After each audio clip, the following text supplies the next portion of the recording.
बिना, तू रहे ना तू मेरे बिना।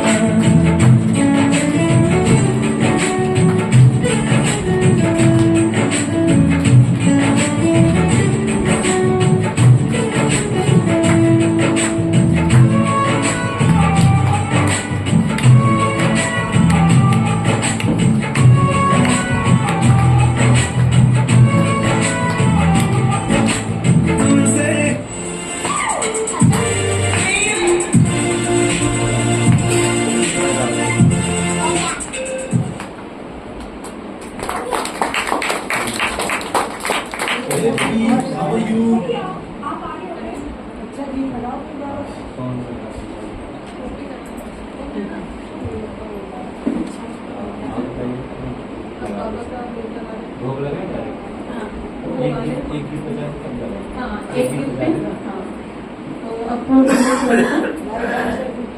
ध्यान पे तो बैठेंगे और परमात्मा की याद में, और फिर उसके बाद हम लोग परमात्मा को भोग लगाएंगे और फिर राखी का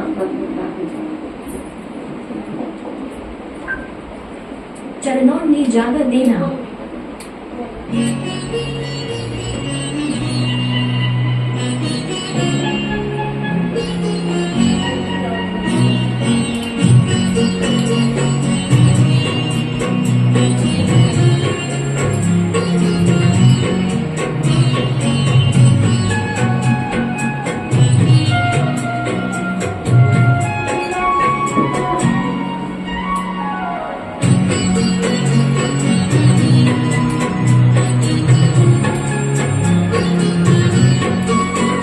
चरणों में जगह मांगी थी हमें।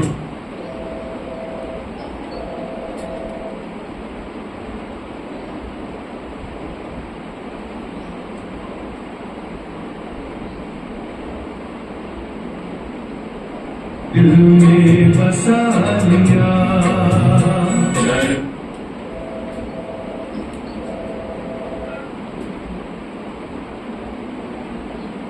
अभी थोड़ी देर में बात कर लीजिएगा, ठीक है? ये भोग लग रहा है।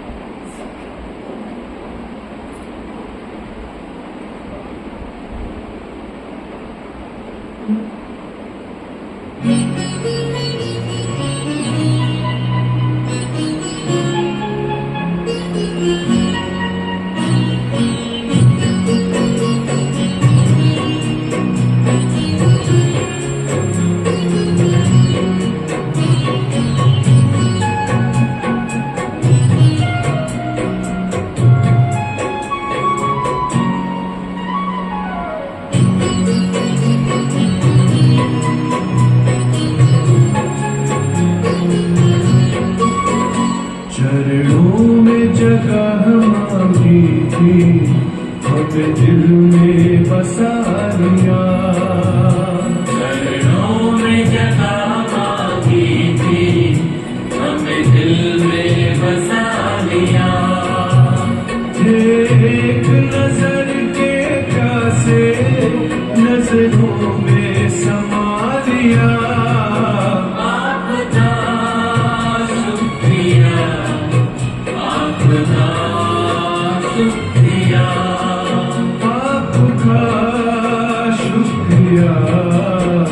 आपका शुक्रिया।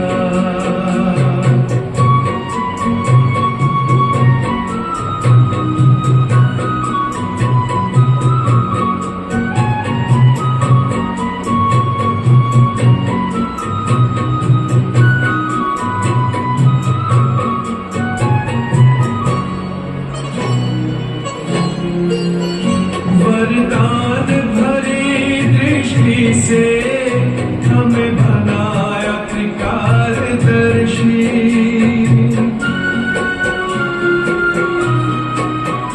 वरदान भरी दृष्टि से हमें बनाया त्रिकालदर्शी। जन्मों के पुण्य फले हैं, प्रभु दया है इतनी बरसी। पलकों से उठा कर मोती आंखों का बना लिया। पलकों से उठा कर मोती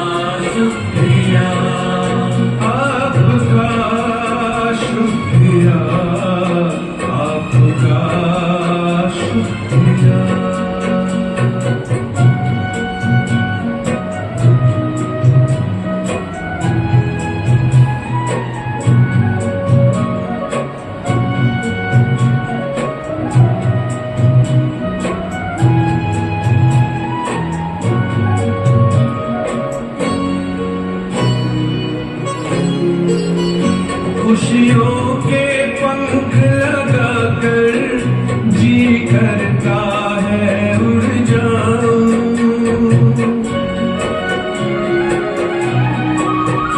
खुशियों के पंख लगाकर जी करता है उड़ जाऊं। प्रभु प्रेम के बादल बनकर हर मन की प्यास बुझाऊं।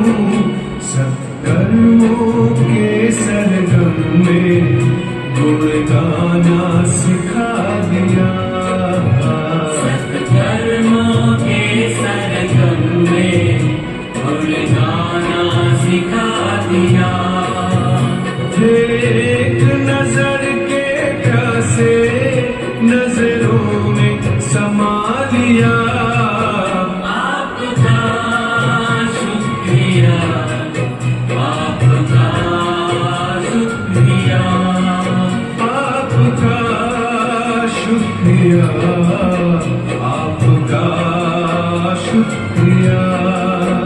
चरणों में जगह मांगी थी, हमें दिल में बसा लिया। चरणों में जगह मांगी थी, हमें दिल में बसा लिया। एक नजर के प्यासे नजरों में समा लिया। आपका शुक्रिया, आपका शुक्रिया, आपका शुक्रिया, आपका शुक्रिया, आपका शुक्रिया।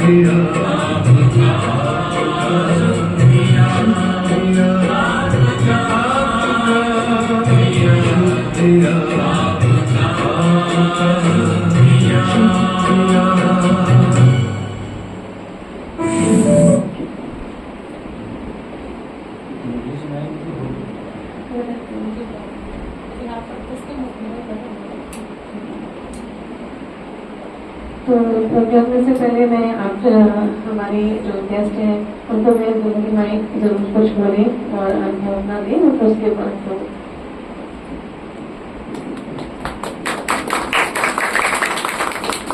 Thank you ma'am. Anjali ma'am मेरी टीचर भी हैं, तो मुझे मैम ने अपने बीच के चेयर पर बैठा दिया है। More habitual to sitting that side of table, मुझे बहुत ज़्यादा कंफर्टेबल लगता है। नहीं, बाबा ने तो डिसाइड किया है, बट मैं अपना अनकंफर्टेबल जब बता रही हूँ।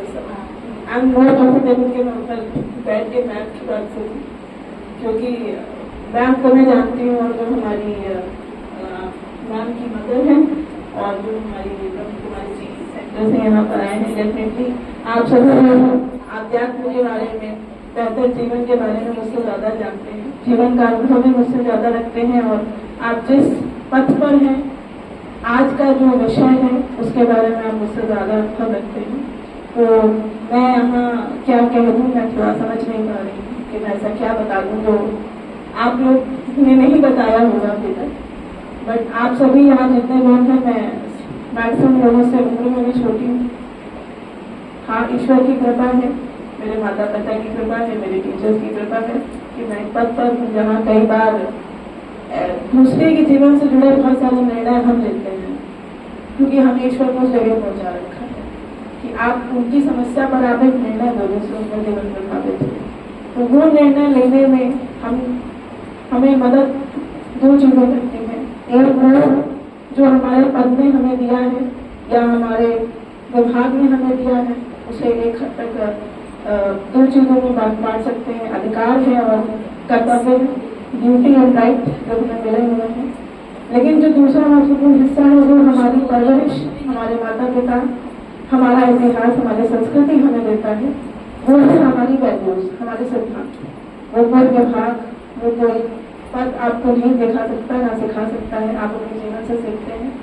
मैं ईश्वर की धन्यवाद देती हूँ कि बहुत परफेक्ट माहौल में नहीं मेरा जीवन कटा। I have my own hardships, but हमेशा एक अच्छा रास्ता, एक बेहतर रास्ता ईश्वर ने दिखाया है, और जिसमें ये बताया है कि अपने वैल्यूज आप स्ट्रॉन्ग करें, क्योंकि जीवन जैसे जैसे बीतता है, जब आप 18 साल के होते हैं, आप और छोटे बच्चे हैं, जैसे 12-13 साल के बच्चे हैं, तो आपका व्यू अलग होता है। फिर आप 30 साल में आते हो तो व्यू अलग होता है, आप कॉलेज में पहुंचते हो। 25 से 30 के बीच में जब आपकी शादी हो जाती है तो व्यू अलग हो जाता है। तो वंस यू रीच 35 फिर आपका व्यू अलग हो जाता है, क्योंकि शादी को भी 5-6 साल, किसी का 10 साल हो चुका होता है। तो चूंकि मैं 35 साल की और मैंने 35 वर्ष तक का जीवन बिता लिया है, तो मैं उस बेसिस पे कह रही हूँ कि हर 5 साल में हमारा व्यू बदल जाता है। हमारा व्यू माने हमारा ड्यूटी और हमारा कर्तव्य, वो चाहे कोई सरकारी हो, चाहे आपकी गृहस्थी की जिम्मेदारी हो, चाहे आपकी पारिवारिक जिम्मेदारी हो। व्यू माने कि आप उसको किस तरह से लेते हैं, मतलब आप अपने गृहस्थ जीवन में, अपने पारिवारिक जीवन में, अपने व्यावसायिक जीवन में क्या आप अधिकार समझते हैं, क्या आप कर्तव्य समझते हैं, वो बदलता रहता है। मैं 20 साल की उम्र में जो सोचती थी, मैं आज वो नहीं सोचती। हो सकता है 45 तक पहुंचू, जो आज सोच रही हूँ वो नहीं ना सोचती। लेकिन क्या चीज है जो परमानेंट रहती है, जब से हमने होश संभाला, जैसे छठे वर्ष से हमें याद रहता है, छठे 7वें साल की चीजें हमें याद, तब से लेके अब तक आपका जो कंटिन्यूड है वो आपकी वैल्यू सिस्टम है, वो आपका सैद्धांतिक सिस्टम है। ये सिस्टम जो अब मैं देख रही हूँ कि बड़ा दावा हो रहा है और कईयों के पास है। ये सिस्टम आपकी अपने जीवन की मजबूती के लिए बहुत जरूरी है, क्योंकि जीवन संघर्ष का नाम है।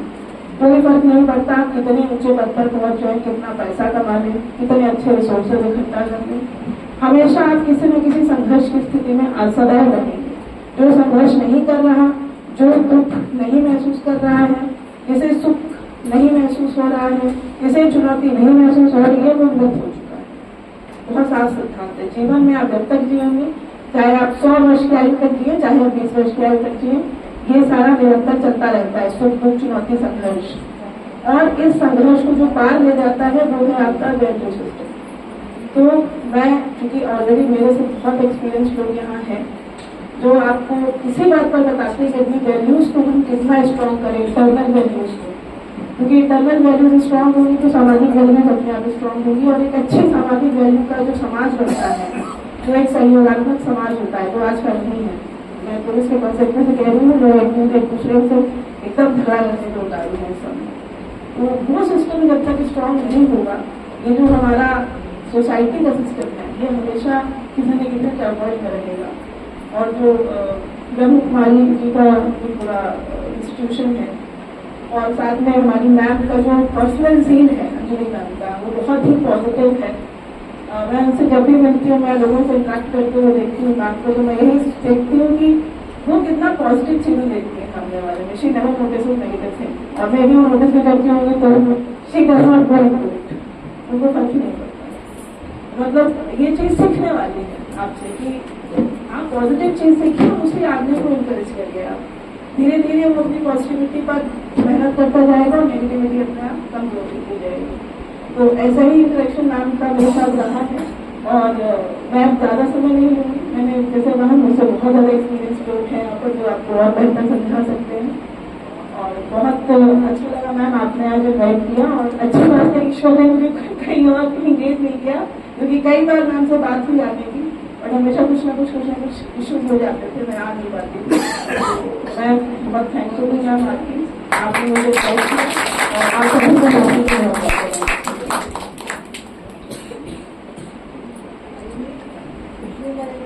पीछे कुछ चेयर्स हैं, अंदर आगे चेयर्स हैं। भाई साहब, हाँ भाई साहब अभी जाइएगा मेरे भाई साहब, भाई साहब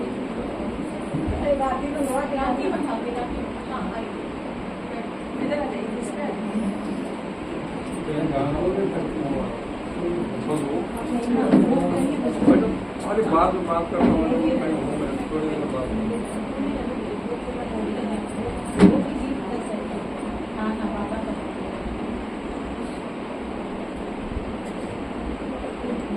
विधि बुद्धि सुना दी तो भोग लगा करिए भोग।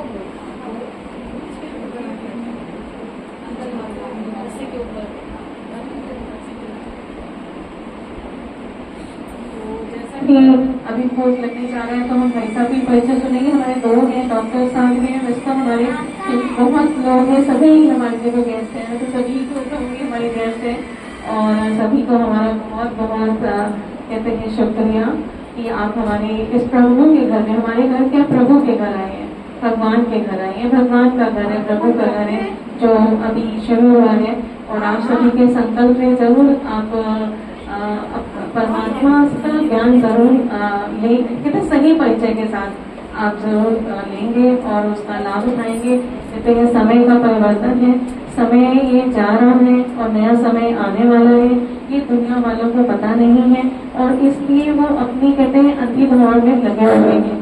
लेकिन प्रभु एक गुप्त रूप में सतयुग लाने का कार्य कर रहे हैं और ये कार्य गुप्त रूप में चल रहा है और कहते हैं जब एकदम तैयारी हो जाती है तो तुरंत का तुरंत दूसरा सीन आ जाता है। कहते हैं पिक्चर तभी पिक्चर हॉल में लगाई जाती है जब पिक्चर पूरी बन करके तैयार हो जाती है। उसके पहले सारी एडिटिंग चल रही होती है। तो ये एडिटिंग का पार्ट चल रहा है छुपे रूप में और एकदम से ये जाएगा और नया युग आएगा जिसको कहते हैं भारत सोने की चिड़िया। तो उस युग में थोड़े ही लोग होंगे, इसीलिए यहाँ पर थोड़े ही लोग दिखाई देते हैं। मंदिरों में बहुत भीड़ दिखाई देती है क्योंकि मंदिर में जाके दर्शन करने हैं और यहाँ पर दर्शनीय मूर्त बनना है, वहाँ दर्शन करने हैं और यहाँ पर दर्शनीय मूर्त बनना है। दर्शनीय मूर्त बनने में मेहनत है, मेहनत कोई करना चाहते नहीं है। जैसे बच्चे पढ़ाई करना चाहते नहीं है, बार बार मम्मियाँ कहती बेटा पढ़ो बेटा पढ़ो बेटा पढ़ो, ऐसे भगवान ऊपर से आकर कहते हैं बच्चे पढ़ो बच्चे पढ़ो बच्चे पढ़ो, मुझे याद करो मुझे याद करो। लेकिन हम बच्चे क्या करते हैं, याद करना नहीं चाहते। दुनिया में खेल का कहते हैं झमेला है, खेल पाल लगा हुआ है, उसमें एकदम बिजी हो गए हैं और जिसकी वजह से हम परमात्मा का साथ पकड़ पकड़ के छोड़ते चले जाते हैं और फिर कहते हैं ब्रह्मा कुमारी में नहीं जाना है, वहाँ थोड़ा कठिन है, वहाँ ये छोड़ना बताते, वो छोड़ना बताते, वो छोड़ना बताते। वो छोड़ना नहीं है, वो अपने आप कहते हैं अपने आप छूटता जाता है। कहते हैं जब अमृत आता जाता है तो अपने आप ही क्या होता है, विष जाता जाता है। तो हमारे अंदर में अमृत भी है, हमारे अंदर में विष भी है। तो अमृत क्या है, जो 7 गुण है, 8 शक्तियां हैं, ये अमृत है। और जो विष है वो सभी जानते हैं, काम क्रोध लोभ मोह अहंकार, उनके भी आपस में भाई भाई है, भाई बहन है, पूरा परिवार है उनका। तो ये सारी चीजें कैसे खत्म हो, मंदिर में दर्शन करने से नहीं खत्म होती है। लेकिन लोगों को क्या है, केवल दर्शन करना है, कुछ करना नहीं है। तो जब परमात्मा को सतत याद करते रहते हैं तो ऑटोमेटिकली पॉजिटिव एनर्जी मिलती रहती है और नेगेटिव एनर्जी हमारी जाती जाती है और हम क्या होते जाते हैं, दर्शनीय मूर्त बनते जाते हैं, हम दिव्य मूर्त बनते जाते हैं और वही मनुष्य से देवता बन जाते हैं। तभी इस प्रजापिता ब्रह्मा कुमारी ईश्वरीय विश्वविद्यालय का लक्ष्य रखा गया है, नर से नारायण, नारी से श्री लक्ष्मी। तो लक्ष्य में तो कितना ऊंचा रखा गया है, तो ऊंचा लक्ष्य, ऊंची पढ़ाई। और ये ऐसा विश्वविद्यालय है जहाँ पे बच्चे भी विद्यार्थी हैं और बुजुर्ग विद्यार्थी। कोई ऐसा है पूरे विश्व में बता दीजिए जहाँ बच्चा भी पढ़ रहा हो और युवा भी पढ़ रहा हो और साथ साथ में बुजुर्ग भी पढ़ रहा हो। कहीं विश्व में कोई ऐसा विश्वविद्यालय बता दीजिए, नहीं है। सिर्फ यही एक ऐसा विश्वविद्यालय है जो बच्चे से लेकर के बुजुर्ग तक यहाँ पर पढ़ते हैं और जाति पाति का कोई भेद नहीं है। क्योंकि जब परमात्मा के हम बनते हैं तो हम क्या बन जाते हैं, ब्रह्मा। क्योंकि परमात्मा ब्रह्मा बाबा के द्वारा पढ़ाई पढ़ा रहे हैं, तो ब्रह्मा मुख वंशावली जब बनते हैं तो हम ब्राह्मण बन जाते हैं। तो हम सब क्या है, ब्राह्मण है। कोई जाति का यहाँ कोई भेद नहीं है, चाहे हिंदू हो, चाहे मुस्लिम हो, चाहे सिख हो, चाहे ईसाई हो, हर धर्मों का यहाँ पर एक तरीके से संगम है। तो भाई साहब को भी हमें जब तक भोग लग रहे हैं, भाई साहब आप भी अपना परिचय दे दीजिए और 1 मिनट का आधा घंटा बाद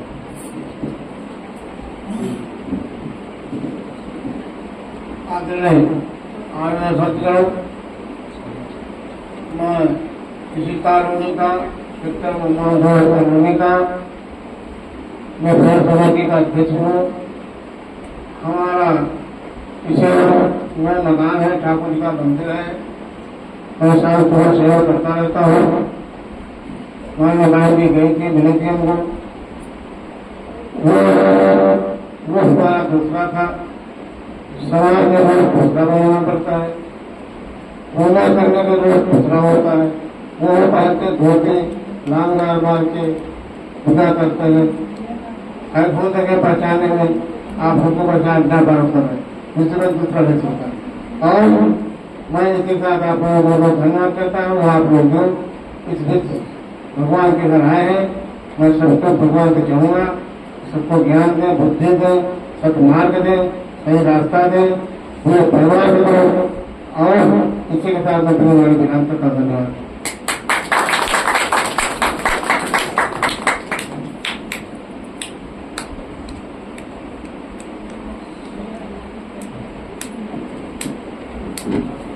हम सब अपने मन के द्वारा प्रभु के पास जाएंगे और उनको धोखा अर्पण करेंगे।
प्यार हम सबका देना, लागतन का नजारा,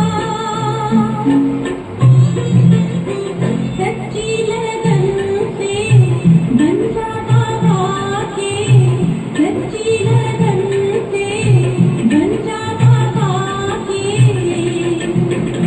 तू गली बाहर उड़ जा प्यारे वतन में, अंबर के उस पार हो नीले, अंबर के उस पार पंछी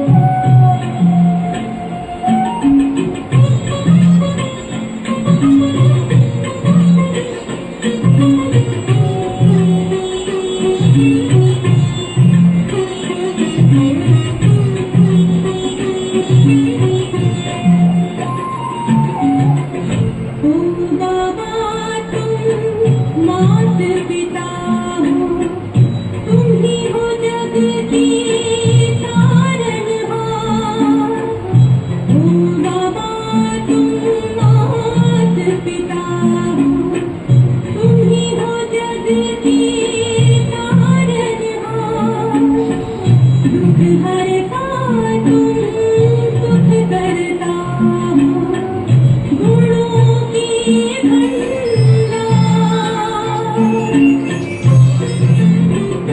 हम सब बच्चे गाते हैं तेरी, हम सब बच्चे गाते हैं तेरी महिमा अपरंपार,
हमारे बीच सबसे छोटी है हमारी मम्मी, जो 90 इयर्स की है, तो उनके लिए जोरदार ताली। इनके संकल्प से ही ये बहुत ही कंफर्ट जोन में रह सकती थी अपने बच्चों के पास, लेकिन उन्होंने बोला कि ये घर में बाबा का घर होना चाहिए और अपना जीवन 90 इयर्स में भी सेवा के लिए दे रही है। और हर समय इनका यही लक्ष्य रहता है कि कितने आत्माओं को बाबा से मिलाएं, भगवान से मिलाएं। तो जोरदार ताली हमारी मम्मी के लिए, हमारी दादी कहिए, मम्मी कहिए, मम्मी कहिए। बच्चों ये 90 इयर्स की है, सोच लीजिए, और हम लोग 9 इयर्स के हैं, तो कितना हम लोग को पुरुषार्थ करना है, नहीं?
आप भी एक फोटो खिंचवा लीजिए उनके साथ। मैंने आपकी खींची नहीं है, आपकी मैंने खींची नहीं है।